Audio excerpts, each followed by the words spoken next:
İstiklal Marşı, Kur'an-ı Kerim tilaveti, açılış konuşmaları, yatsı namazının meydanda eda edilmesi, okunan hatimlerin hatim duasının yapılması.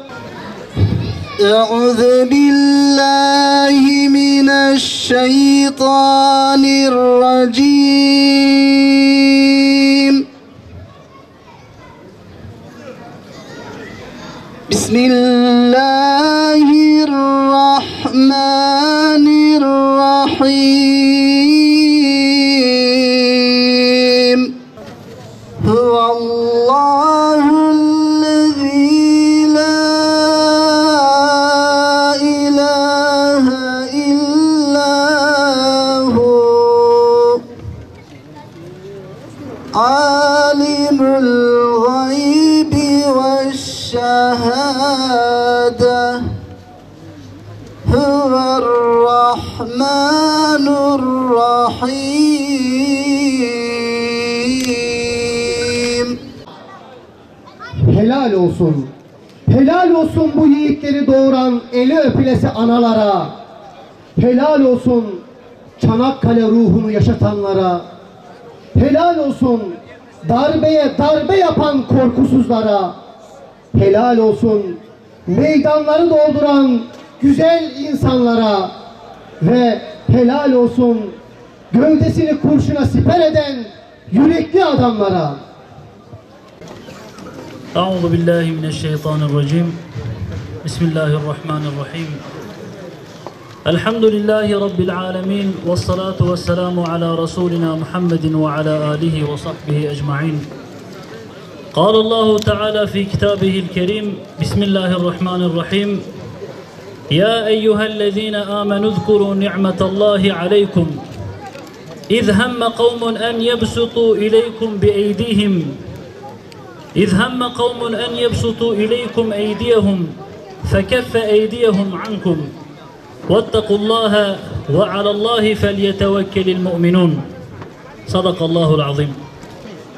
Geçmişten günümüze kadar defalarca sünnetullah yani Allah'ın adeti yerini buldu ve müminler zor durumda kaldıkları zaman Allah-u Teala onlara yardım etti. Çanakkale Savaşı'nda da Allah yardım etti meleklerle. Malazgirt Savaşı'nda da Allah yardım etti.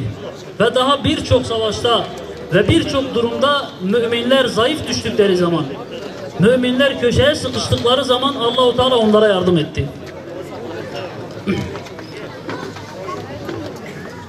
Yüce Rabbimiz bu yardımını bundan 3 yıl önce 15 Temmuz 2016 tarihinde sünnetullahını yani kendi adetini yani müminler zaafa uğradıkları zaman müminlere yardım etme adetini tekrar yerine getirdi ve yine müminlere yardım etti. 15 Temmuz 2016 gecesinde Sureti Hak'tan görünen, hak yoldaymış gibi görünen ama aslında zihniyet olarak tamamen batıya bağlı olan, Batı tarafından adeta kendi din kardeşleri arasında fitne ve fesat çıkarmak için bir maşa gibi kullanılan FETÖ terör örgütü hain bir darbe girişimiyle bu aziz milletin hürriyetine el uzatmak istediğinde Yüce Rabbimiz yine sünnetullahını yerine getirmiş ve müminlere yardım etmişti. Ancak Yüce Rabbimiz "Ud'uni estecib lekum" bana dua edin, bana yalvarın, benden isteyin ki ben de size yardım edeyim buyurduğu gibi bizler hakkıyla Allah'tan yardım istediğimiz zaman Allah-u Teala bize yardım eder. FETÖ terör örgütü dini bir cemaat gibi görünse de asla dini bir cemaat olmamıştır.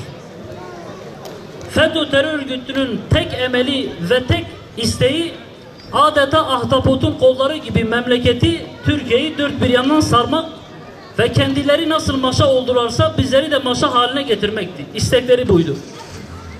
Şimdi biz son zamanlarda şu 3 senelik darbeden sonraki sürece baktığımız zaman bizler Diyanete bağlı, devlete bağlı din görevleri olarak kurslar için öğrenci toplamak maksadıyla, 4-6 yaşa öğrenci toplamak maksadıyla, hafızlık yurtlarına öğrenci toplamak maksadıyla, medreselere ve başka yerlere öğrenci toplamak maksadıyla kapıları çaldığımız zaman aileler FETÖ'den gördükleri korkudan dolayı bizlerin yüzümüze kapıyı kapatıyorlar. Bizlere öğrenci evlatlarına teslim etmiyorlar. Değerli kardeşlerim, bir defa yaşandı ve biz ömür boyunca FETÖ'nün o beyinlerde yaşattığı travma ile yaşayamayız ki. Bizler ömür boyu FETÖ'nün korkusuyla yaşayamayız ki. Diyanet'in yüzlerce hatta binlerce kursu var. Kapıları çaldığımız zaman Allah rızası için çocuklarınızı bize teslim edin, hafız yapalım. Bizler burada hafızlık yurdu açtığımız zaman çocuklarınızı isteyeceğiz.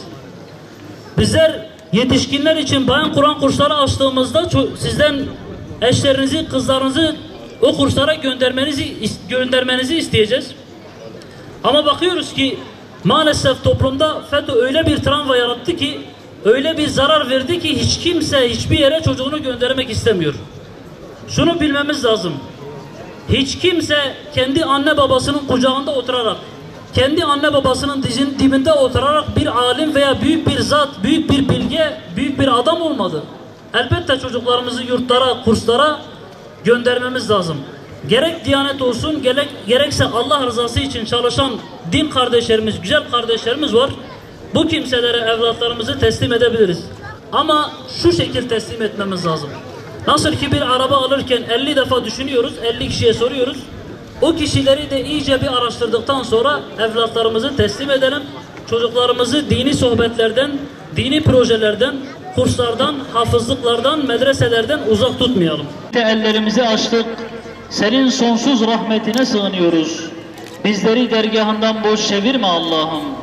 Zalim, inkarcı ve bozgunculara karşı bize yardım eyle. Sırat-ı mustakimde ayaklarımızı sabit kıl Allah'ım. Eğer unutur ya da yanılırsak bizi sorumlu tutma. Allah'ım aşırılıklarımızı bağışla ve bizi ayakları yere sağlam basanlardan eyle. Birliğimize, vatanımıza, huzurumuza, kardeşliğimize göz diken hainlere fırsat verme ya Rabbi.